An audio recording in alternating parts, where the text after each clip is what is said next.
Hello friends, book insider पर आप सभी का स्वागत है। आज हम बात करने वाले हैं 8 कदम उच्च प्रदर्शन के लिए मार्क एफ्रॉन बुक के बारे में। जतिन एक छोटे शहर में रहने वाला एक साधारण लड़का था। पढ़ाई में ठीक ठाक था, पर कोई बहुत बड़ा टैलेंट नहीं था उसमें। MBA करने के बाद उसने एक मिड साइज कंपनी में जॉब शुरू की, जहां उसका सपना था कि एक दिन वो मैनेजर बने। लेकिन शुरुआत में ही उसे समझ आ गया कि सिर्फ डिग्री या अच्छे इंटेंशन से कुछ नहीं होने वाला। असली फर्क तो रोज के बिहेवियर से पड़ता है। जतिन रोज ऑफिस टाइम से 10 मिनट लेट पहुंचता था। उसका मानना था कि थोड़ी बहुत देरी कोई बड़ी बात नहीं है। काम करता तो था, लेकिन जब भी कोई नया टास्क आता तो पहले बहाने ढूंढता, फिर रिलक्टेंटली काम करता। कभी कभी सीनियर्स की बातों को पर्सनली ले लेता और फीडबैक को ईगो पर ले लेता। एक बार उसकी मैनेजर नेहा ने कहा, Jatin, you are smart, but high performance isn't about thinking smart, it's about behaving smart. उस दिन जतिन के दिमाग में ये बात अटक गई। उस शाम घर जाकर उसने खुद से पूछा, क्या मैं अपने एक्शंस से वैसा पर्सन बन रहा हूं जैसा मैं बनना चाहता हूं? और जवाब था नहीं। अगले दिन से जतिन ने छोटा सा कमिटमेंट लिया, वो पंक्चुअल रहेगा।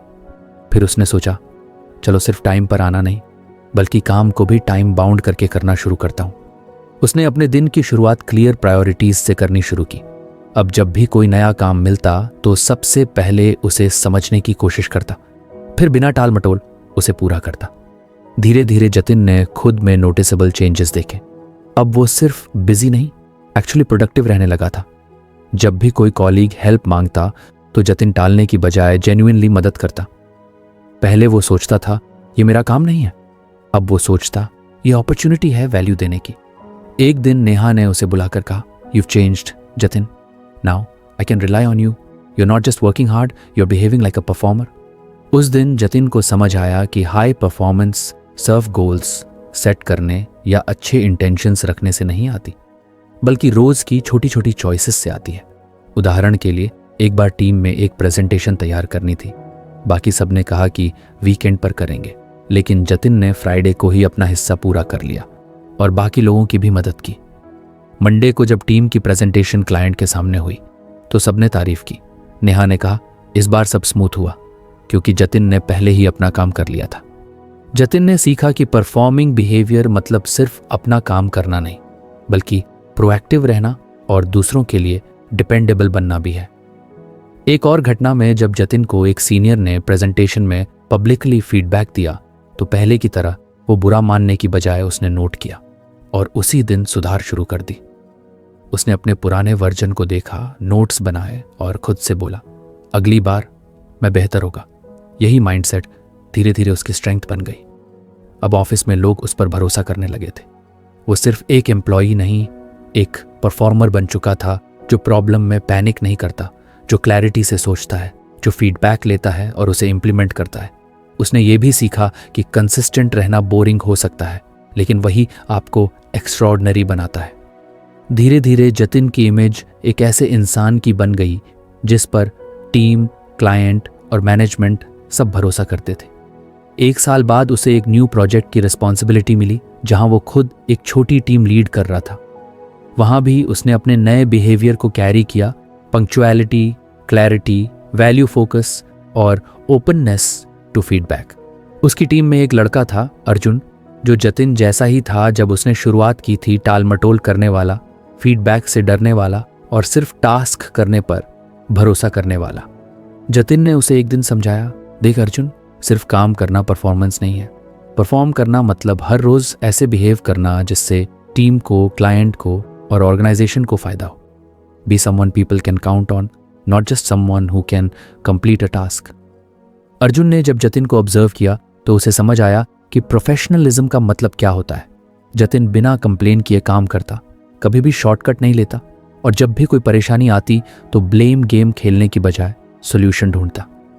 जतिन ने अपने बिहेवियर से एक बात सीखी थी कि रिजल्ट तभी बदलता है जब आप रोज के एक्शन बदलते हो। माइंडसेट से स्टार्ट होता है, लेकिन बिहेवियर से फिनिश होता है। एक दिन जतिन अपनी डायरी में लिख रहा था, मैं पहले सोचता था कि मैं इंटरनली मोटिवेटेड रहूं, लेकिन अब मैं जानता हूं कि कंसिस्टेंट एक्शन ही असली मोटिवेशन है। Don't act when you feel motivated, act to stay motivated. Jatin की जर्नी यही सिखाती है कि ग्रेट परफॉर्मेंस कोई मैजिक नहीं, बल्कि रोज के छोटे छोटे बिहेवियरल चॉइसेस हैं। चाहे वो टाइम पर काम डिलीवर करना हो, या कंस्ट्रक्टिव फीडबैक लेना हो, या फिर वैल्यू ड्रिवन अप्रोच अपनाना हो, सब कुछ बिहेवियर से स्टार्ट होता है। आज जतिन किसी बड़े पद पर नहीं पहुंचा है, लेकिन उसकी पहचान एक ऐसे इंसान की बन गई है जिस पर कोई भी आंख मूंद कर भरोसा कर सकता है, क्योंकि उसने सीखा कि ग्रेटनेस इंटेंशन से नहीं, बिहेवियर से आती है। आप चाहे स्टूडेंट हों, एम्प्लॉई हों, या अपना बिजनेस चला रहे हों, परफॉर्मेंस का असली सीक्रेट यही है, बिहेव टू परफॉर्म। हर दिन सोचिए, आज मैं ऐसा क्या करूंगा जिससे मुझे नहीं बल्कि पूरे सिस्टम को फायदा हो। अगर आपको हमारी फ्री समरी अच्छी लगती है तो आप हमारे चैनल को सब्सक्राइब कर सकते हैं, हमारी मेंबरशिप खरीद सकते हैं, या हमें यूपीआई के थ्रू सपोर्ट कर सकते हैं। अब समरी पर वापस चलते हैं। जब आपका फोकस आउटपुट नहीं, वैल्यू क्रिएशन पर होगा, तब आप परफॉर्मर बनेंगे। और याद रखिए, winners don't just think differently, they behave differently. Jatin की परफॉर्मेंस अब ऑफिस में हर किसी को नजर आने लगी थी। उसके अंदर एक नई सीरियसनेस आ चुकी थी। पहले जहां वो काम को बस खत्म करने की सोचता था, अब वो हर प्रोजेक्ट में सीखने और ग्रो करने के लिए कुछ ना कुछ ढूंढता रहता था।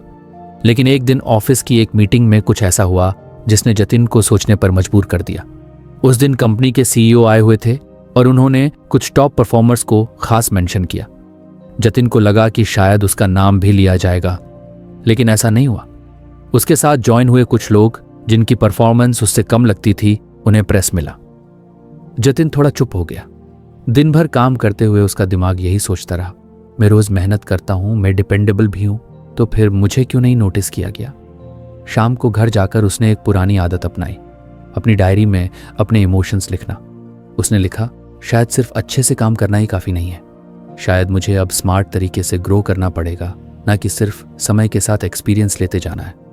और यहीं से शुरू हुआ उसका अगला फेज, इंटेंशनल ग्रोथ। अब जतिन ने खुद को ग्रो करने के लिए कुछ क्लियर स्ट्रैटेजीज बनाई। सबसे पहले उसने अपनी वीकनेसेस को ऑनेस्टली आइडेंटिफाई किया। उसने खुद से पूछा, किस स्किल की वजह से मुझे लीडरशिप रोल्स नहीं मिल रहे। जवाब साफ था, कम्युनिकेशन, प्रेजेंटेशन स्किल्स और स्ट्रेटेजिक थिंकिंग। जतिन ने तय किया कि अब वो सिर्फ रोज का काम नहीं करेगा, बल्कि रोज कुछ ऐसा भी करेगा जो उसकी ग्रोथ को स्पीड अप करे। उसने डेलिब्रेट प्रैक्टिस का कॉन्सेप्ट पढ़ा।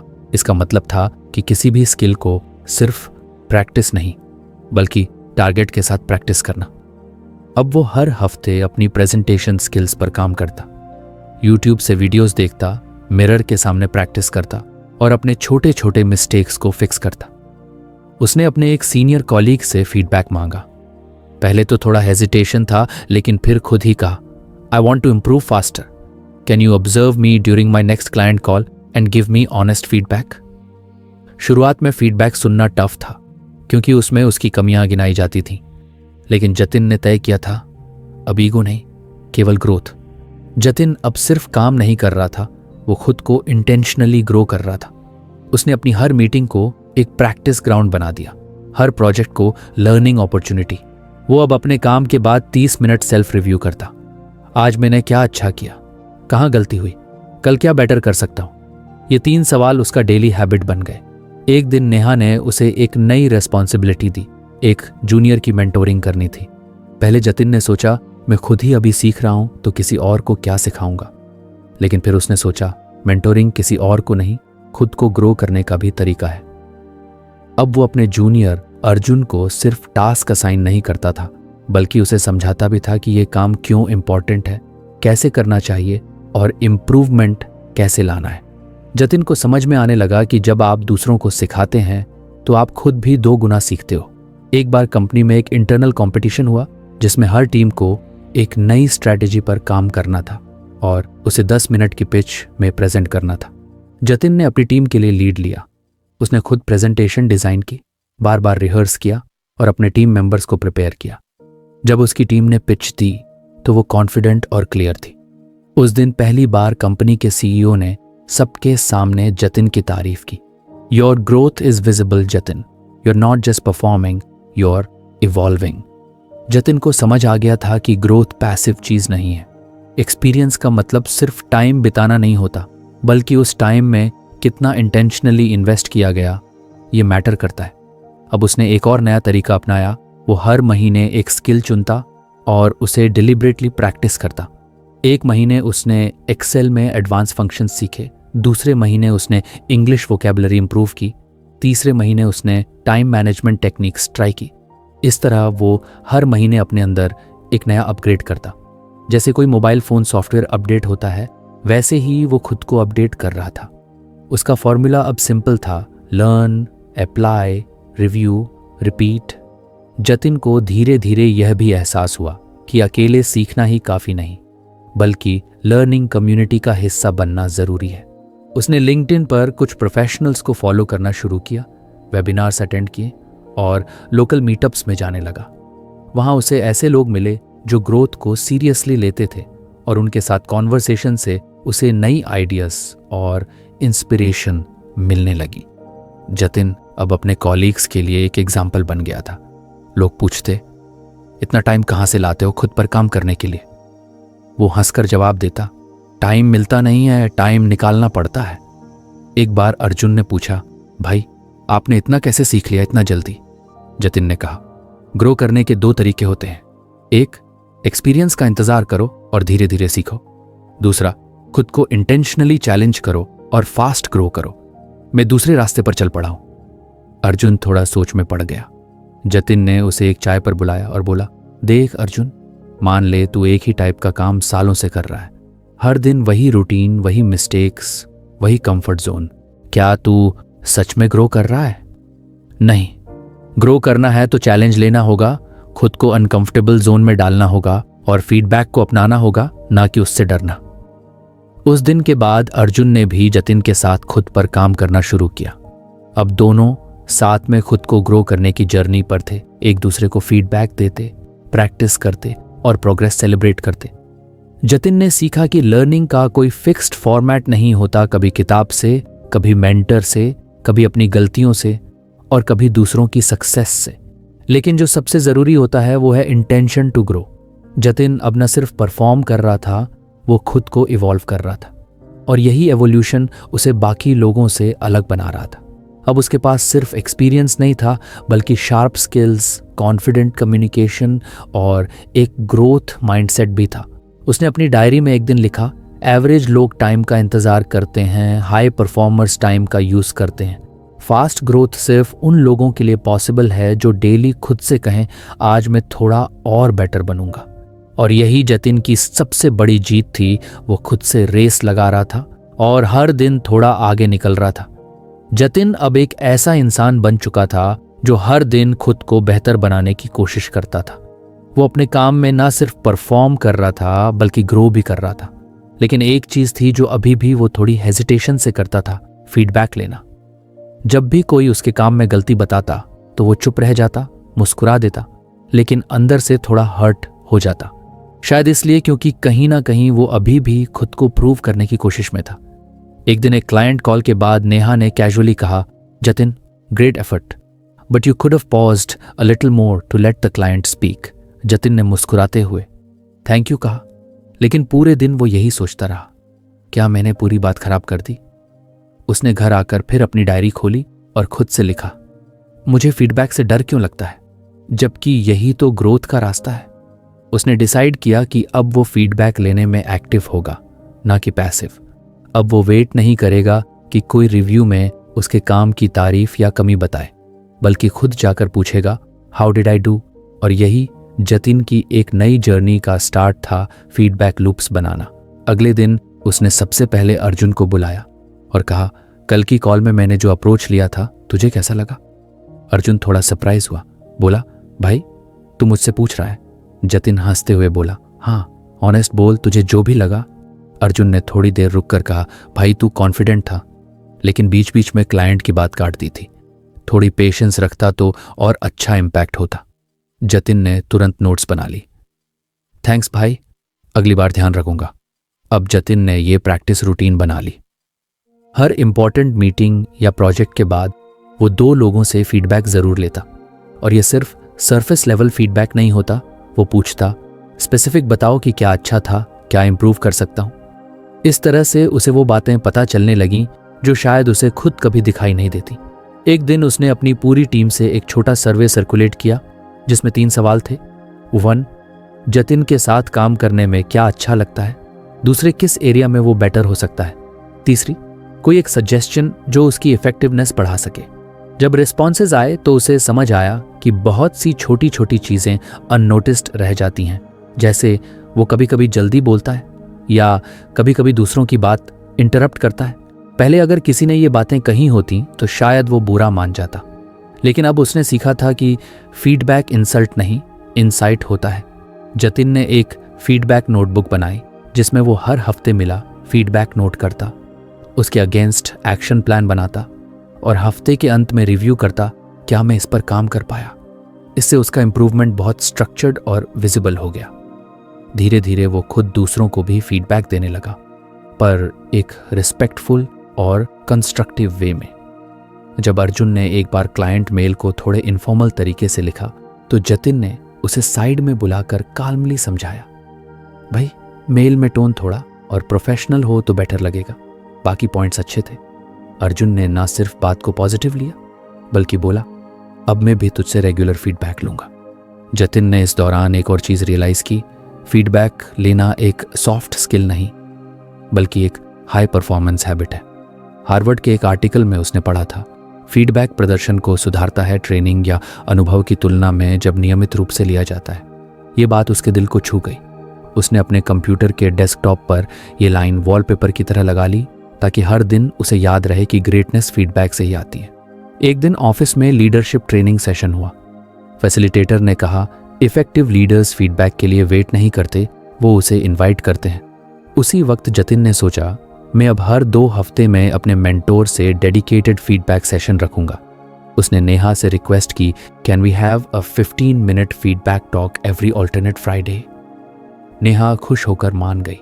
ये सेशंस बहुत आई ओपनिंग निकले। वहां जतिन को ना सिर्फ सजेशंस मिलते बल्कि वो अपने डाउट्स भी ओपनली शेयर कर सकता था। जतिन ने अपनी टीम में भी फीडबैक कल्चर को इनकरेज करना शुरू किया। अब हर प्रोजेक्ट के बाद वो what went well and what can be better session करवाता। शुरुआत में लोग थोड़े हेजिटेंट थे, लेकिन धीरे धीरे सबको समझ आने लगा कि यह ब्लेम गेम नहीं, ग्रोथ गेम है। जतिन की परफॉर्मेंस में नोटिसेबल इंप्रूवमेंट आ गया था। वो अब हर प्रोजेक्ट में पहले से ज्यादा रिफाइंड, कॉन्फिडेंट और स्ट्रैटेजिक अप्रोच अपनाता था। उसका कम्युनिकेशन शार्प हो गया था और वो एक बेटर लिसनर बन चुका था थैंक्स टू फीडबैक। एक बार कंपनी की क्वार्टरली परफॉर्मेंस रिव्यू हुई जिसमें जतिन को मोस्ट इंप्रूव्ड परफॉर्मर का टैग मिला। नेहा ने सबके सामने कहा, Jatin is not just performing, he is growing faster because he listens, reflects and acts. उस शाम जतिन घर जाकर बैठा और अपनी डायरी में लिखा, फीडबैक ना ही जजमेंट, ये गाइडेंस है। हर फीडबैक मुझे मेरे बेस्ट वर्जन की तरफ ले जा रहा है। अब वो जब भी किसी नए टास्क में आता तो उससे पहले ही कह देता, please feel free to share feedback any time, I value it. इससे उसके सीनियर्स को भी कंफर्ट रहता और जूनियर्स भी उसे अप्रोचेबल समझने लगे। जतिन अब जान चुका था कि फीडबैक लेना कोई एक्स्ट्रा काम नहीं बल्कि इंटीग्रल हिस्सा है सक्सेस का। और सबसे ज़रूरी, फीडबैक लेने का मतलब ये नहीं कि आप कमज़ोर हैं, बल्कि इसका मतलब है कि आप इतना स्ट्रांग हैं कि खुद को इम्प्रूव करना चाहते हैं। अब वो हर दिन के अंत में खुद से एक सवाल करता, आज मुझे क्या फीडबैक मिला और मैंने क्या सीखा। कभी वो दूसरों से मिला फीडबैक लिखता और कभी खुद को देता, जैसे आज मैं थोड़ा इम्पेशेंट था या क्लाइंट की बात को प्रॉपरली समराइज नहीं किया। यही सेल्फ अवेयरनेस उसे एवरेज से एक्सेप्शनल बना रही थी। जतिन की कहानी अब वहां पहुंच चुकी थी जहां वो न सिर्फ खुद सीख रहा था बल्कि दूसरों को भी ग्रो करने के लिए मोटिवेट कर रहा था। उसकी टीम अब एक हाई परफॉर्मिंग यूनिट बन चुकी थी जहां लर्निंग और फीडबैक को सेलिब्रेट किया जाता था। और ये सब पॉसिबल हुआ क्योंकि जतिन ने एक सिंपल बट पावरफुल चॉइस की थी, वेट मत करो, खुद फीडबैक लो। जतिन अब एक ऐसे मुकाम पर पहुंच चुका था जहां वो न सिर्फ अपनी परफॉर्मेंस पर ध्यान दे रहा था बल्कि अपने ग्रोथ के हर पहलू को एक्टिवली नर्चर कर रहा था, चाहे वो फीडबैक हो, डिलिबरेट प्रैक्टिस या डेली सेल्फ रिव्यू। लेकिन एक चीज जो अभी तक वो पूरी तरह नहीं समझ पाया था वो थी रिलेशनशिप बिल्डिंग की ताकत। जतिन हमेशा से थोड़ा इंट्रोवर्ट था। वो सोचता था कि अगर मैं अपना काम अच्छे से कर रहा हूँ, टाइम पर डिलीवर कर रहा हूँ तो बस काफ़ी है। दूसरों से बात करने, नेटवर्किंग इवेंट्स में जाने या सीनियर लोगों से कनेक्ट करने की उसे आदत नहीं थी। उसे लगता था ये सब टाइम वेस्ट है। लेकिन ये सोच जल्दी ही बदलने वाली थी। एक दिन कंपनी में एक नई अपॉर्चुनिटी निकली। एक क्रॉस फंक्शनल टीम बनाई जा रही थी जो एक नए प्रोजेक्ट पर काम करेगी। ये टीम इनोवेशन और स्ट्रैटेजी से जुड़ी थी और इसमें शामिल होना मतलब था एक बड़ा कदम ग्रोथ की दिशा में। जतिन को लगा कि वो इस टीम के लिए परफेक्ट कैंडिडेट है। उसके पास टेक्निकल नॉलेज भी थी, कम्युनिकेशन स्किल्स भी इम्प्रूव हो चुके थे और अब वो कंसिस्टेंटली फीडबैक लेकर ग्रो भी कर रहा था। लेकिन जब टीम के नाम घोषित हुए तो उसमें उसका नाम नहीं था। वो थोड़ा निराश हुआ। नेहा से बात की तो उन्होंने कहा, जतिन, तुम्हारे स्किल्स में कोई कमी नहीं है, लेकिन इस टीम के लिए जिन लोगों को चुना गया है वो पहले से दूसरे डिपार्टमेंट्स के लोगों के साथ अच्छे रिलेशंस रखते हैं। क्रॉस फंक्शनल टीम्स में ट्रस्ट बहुत मैटर करता है और ट्रस्ट बिल्ड होता है रिलेशनशिप से। जतिन को पहली बार एहसास हुआ कि सिर्फ अच्छा काम करना ही काफ़ी नहीं है। अगर आपके पास राइट लोग नहीं हैं जो आपको रिकमेंड करें, सपोर्ट करें या अपॉर्चुनिटीज़ के लिए आपके बारे में सोचें, तो आप पीछे रह सकते हो। उस दिन उसने एक फैसला लिया, अब मैं सिर्फ काम नहीं करूँगा, अब मैं कनेक्शंस भी बिल्ड करूँगा। शुरुआत में उसे ऑकवर्ड लगा पैंट्री में जाकर किसी अननोन कॉलीग से कैजुअली बात करना, किसी दूसरे डिपार्टमेंट के स्टाफ से लंच में ज्वाइन करना या मीटिंग के बाद hey great point in the meeting कहना। ये सब उसके कंफर्ट जोन से बाहर था। लेकिन वो जान चुका था कि ग्रोथ कंफर्ट में नहीं, डिस्कंफर्ट में होती है। जतिन ने पहले अपने इमीडिएट सर्कल को स्ट्रॉन्ग करना शुरू किया। वो अपने टीम के साथ छोटे छोटे कॉन्वर्सेशंस करता, उन्हें सुनता, उनकी मदद करता। धीरे धीरे लोग उससे खुलने लगे। फिर उसने दूसरे डिपार्टमेंट्स के लोगों से कनेक्ट करना शुरू किया। जब भी कोई कॉमन प्रोजेक्ट होता, वो सिर्फ मेल से काम निपटाने की बजाय खुद चलकर जाकर फेस टू फेस बात करता। फिर एक दिन कंपनी में एक इंटरनल नेटवर्किंग इवेंट हुआ। पहले जतिन ऐसे इवेंट्स अवॉइड करता था, लेकिन इस बार उसने सोचा, let's just go and observe. वहाँ वो कुछ फेमिलियर फेसेस से मिला और धीरे धीरे एक टेबल पर कुछ नए लोगों से बात करने लगा। उस कॉन्वर्सेशन में उसने जाना कि मार्केटिंग टीम किस तरह से कैंपेन्स डिज़ाइन करती है और फाइनेंस टीम किन मैट्रिक्स पर प्रोजेक्ट सक्सेस को जज करती है। जतिन को समझ आया कि जब आप अलग अलग लोगों से बात करते हो तो आपकी अंडरस्टैंडिंग गहरी होती है। उसी इवनिंग एक सीनियर मैनेजर अजय सर, जिनसे जतिन ने कभी बात नहीं की थी, उससे बोले, you made a good point during the discussion. I have heard about your performance, let's grab coffee some time.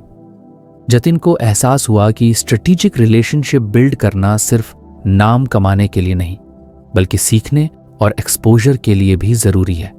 अब जतिन ने एक नया हैबिट डेवलप किया, हर हफ्ते किसी एक नए व्यक्ति से इनफॉर्मल कनेक्ट करना, चाहे वो किसी दूसरे फ्लोर का कोलीग हो या पुराने प्रोजेक्ट से जुड़ा कोई टीममेट।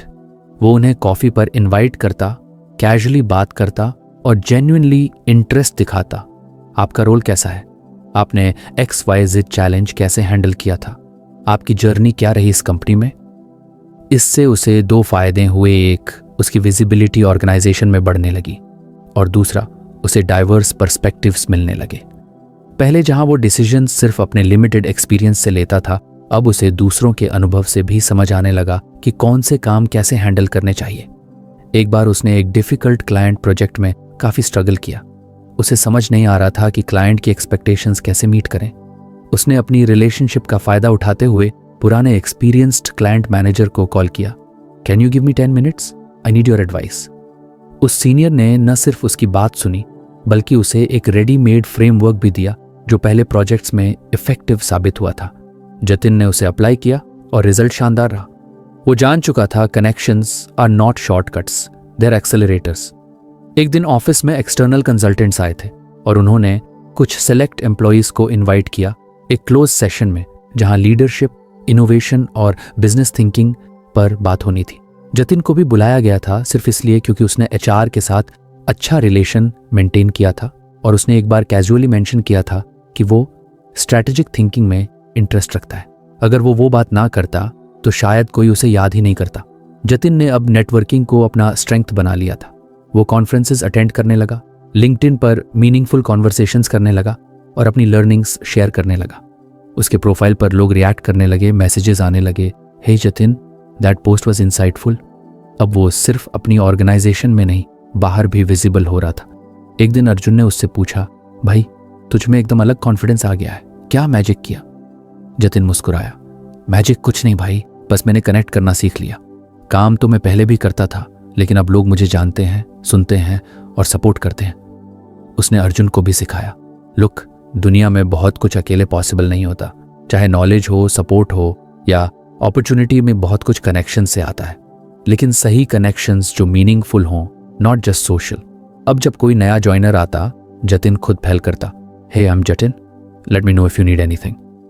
इससे वो जूनियर के लिए अप्रोचेबल बनता और खुद के लिए एक अच्छा इंप्रेशन छोड़ता। जतिन की कहानी अब एक नए मुकाम पर पहुंच रही थी, जहां वो ना सिर्फ टेक्निकली स्ट्रांग था, इमोशनली अवेयर था, फीडबैक फ्रेंडली था, बल्कि प्रोफेशनली वेल कनेक्टेड भी था। उसने अपनी डायरी में उस रात लिखा, लोग सोचते हैं कि काम बोलता है, पर सच ये है, काम तभी बोलेगा जब लोग सुनने के लिए तैयार होंगे, और लोग तभी सुनेंगे जब आप उनके नेटवर्क में होंगे।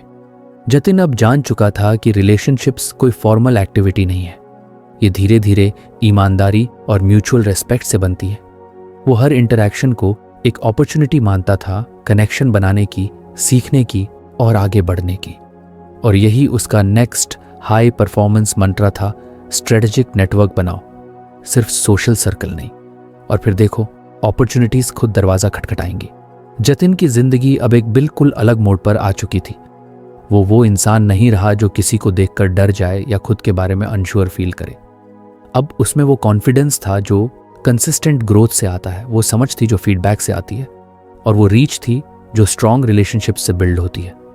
लेकिन एक चीज अब भी उसे चैलेंज कर रही थी, उसका टाइम। जतिन बहुत मेहनत कर रहा था, लेकिन कई बार उसे लगता कि दिन खत्म हो जाता है और वो उन कामों को पूरा नहीं कर पाता जो सबसे ज्यादा जरूरी थे। ऐसा नहीं था कि वो टाइम वेस्ट कर रहा था, लेकिन दिन भर की मीटिंग्स, ईमेल्स, चैट्स और एड हॉक टास्क्स में उसका रियल प्रोडक्टिव टाइम कहीं खो जाता था। एक दिन जब उसकी एक इंपॉर्टेंट स्ट्रैटेजी रिपोर्ट समय पर पूरी नहीं हो पाई और क्लाइंट ने नाराजगी जताई, तो जतिन को गहरा झटका लगा। नेहा ने कहा, जतिन, मैं जानती हूं कि तुम मेहनत करते हो, but working hard on the wrong things won't take you far. You need to control your calendar before it controls you. उसी शाम जतिन ने पहली बार अपने दिन का एक टाइम ऑडिट किया। उसने बैठकर पूरे दिन की एक्टिविटीज लिखी, सुबह से शाम तक हर वो काम जिसमें उसने टाइम स्पेंड किया था। फिर उसने हर टास्क के सामने लिखा, ये टास्क जरूरी था या नहीं, अर्जेंट था या नहीं। और जब उसने ये सारी चीजें लिख लीं, तो उसे समझ में आया कि उसका 60% समय उन चीजों में जा रहा है जो ना अर्जेंट थी ना इम्पॉर्टेंट। वो सिर्फ रिएक्ट कर रहा था, प्रोएक्टिव नहीं हो रहा था। फिर उसने एक कॉन्सेप्ट अडॉप्ट किया, आइजनहावर मैट्रिक्स। ये एक सिंपल लेकिन पावरफुल तरीका था टास्क्स को 4 कैटेगरीज में बांटने का। 1, इंपॉर्टेंट एंड अर्जेंट, इन्हें तुरंत करना होता है। 2, इंपॉर्टेंट बट नॉट अर्जेंट, इन पर प्लानिंग के साथ काम करना चाहिए। 3, नॉट इंपॉर्टेंट बट अर्जेंट, इन्हें डेलीगेट करना चाहिए।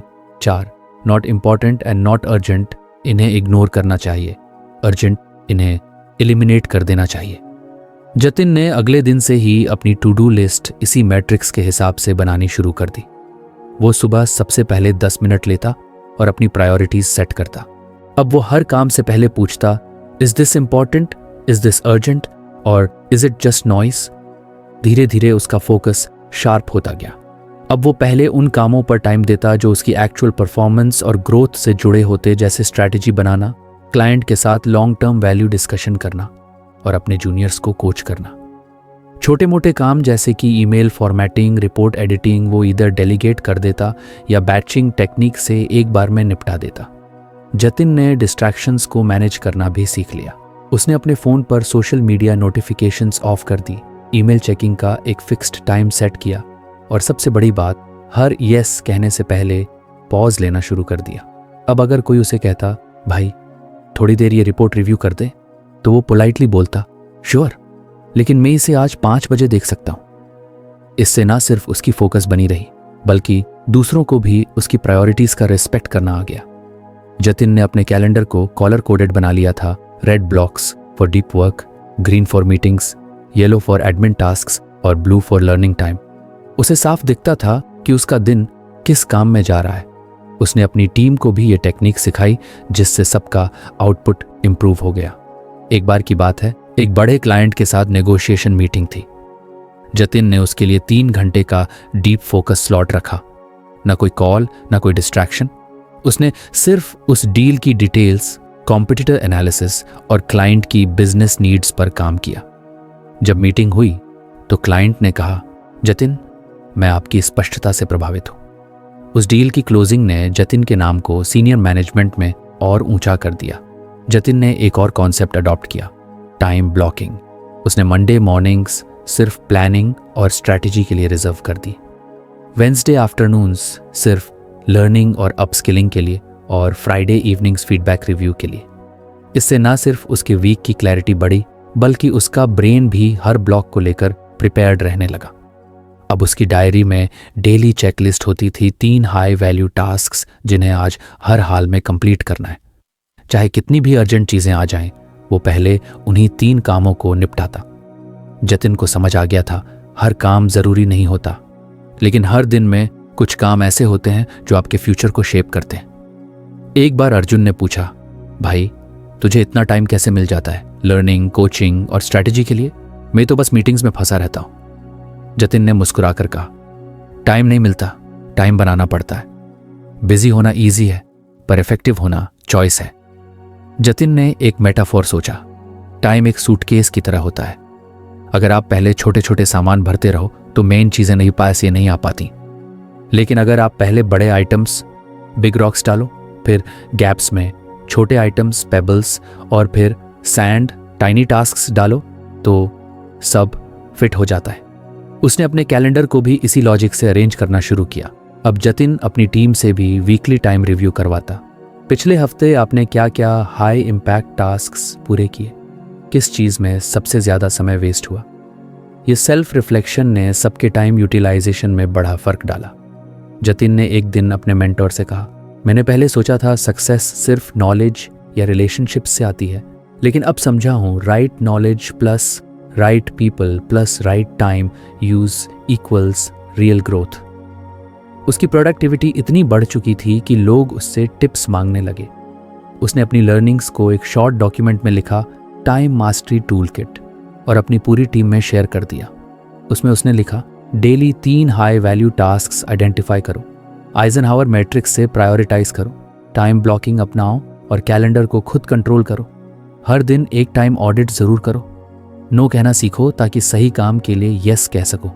डिस्ट्रैक्शंस को कॉन्शियसली एलिमिनेट करो।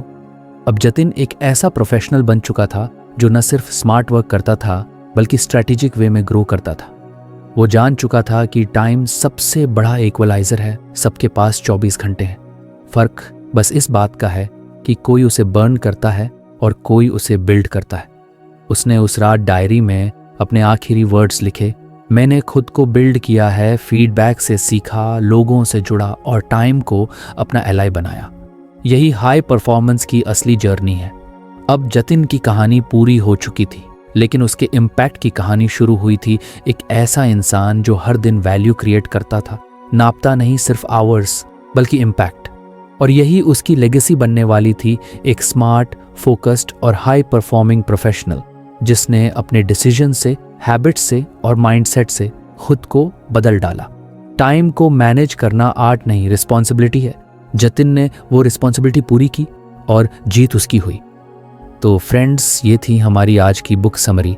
आपको कैसी लगी कमेंट करके ज़रूर बताएं, और धन्यवाद आपका समरी एंड तक सुनने के लिए।